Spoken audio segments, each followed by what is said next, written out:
രാവിലെ തന്നെ ഒരുങ്ങി കിട്ടി എങ്ങോട്ടാണെന്നല്ലേ ഇന്ന് നമുക്കൊരു എൻഗേജ്മെന്റ് ഉണ്ട് കേട്ടോ. നമ്മുടെ കോസ്റ്റ്യൂമും കാര്യങ്ങളൊക്കെ ഒന്ന് കാണുമ്പോൾ നിങ്ങൾ വിചാരിക്കും നമ്മൾ ബ്രൈഡിൻ്റെയോ ഗ്രൂമിൻ്റെയോ ഫ്രണ്ടോ റിലേറ്റീവോ കസിനോ ഒക്കെ ആണെന്ന്. എന്നാൽ നിങ്ങൾക്ക് തെറ്റിപ്പോയി.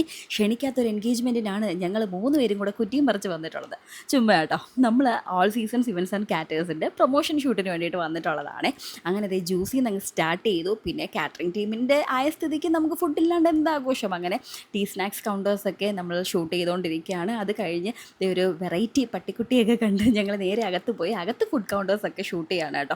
നല്ല റഷ് ഉണ്ടായിരുന്നു. ആദ്യം ഡെസേർട്ട്സിൽ നിന്ന് അങ്ങ് സ്റ്റാർട്ട് ചെയ്യാമെന്ന് വിചാരിച്ചു കേട്ടോ. പിന്നെ ആ ഫുഡൊക്കെ കഴിച്ചത്. അപ്പോൾ ഇതാണ് ബ്രൈഡും ഗ്രൂമും, ഇതാണ് ശ്രീദീപ് ചേട്ടൻ്റെതാണ് all seasons events and planners. അപ്പോൾ അതിൻ്റെ ഫുൾ വീഡിയോ വരുന്നുണ്ട് കേട്ടോ. അപ്പോൾ അതൊക്കെ കഴിഞ്ഞിട്ട് ഞങ്ങൾ പോകുന്ന വഴിക്ക് എൻ്റെ ബ്രദറിന് ആനയെ കണ്ടാലേ അവൻ വീട്ടിലോട്ട് വരത്തോളം എന്നൊക്കെ പറഞ്ഞപ്പോൾ നമ്മൾ ആനത്താവളത്തിൽ പോയി. പക്ഷേ അവിടെ റഷ് ആയത് കാരണം പിന്നെ നമ്മൾ വിചാരിച്ചു എന്നാൽ ഉണ്ണിമങ്ങാട് ഗണപതിയെ കാണുന്നത്. എന്നെ സംബന്ധിച്ച് ഏത് ആനയെ കാണിച്ചാലും എനിക്കതിന് ആനയെന്നുള്ള പേര് മാത്രമേ അറിയത്തുള്ളൂ. പക്ഷേ ഇവൻ അങ്ങനെയല്ല.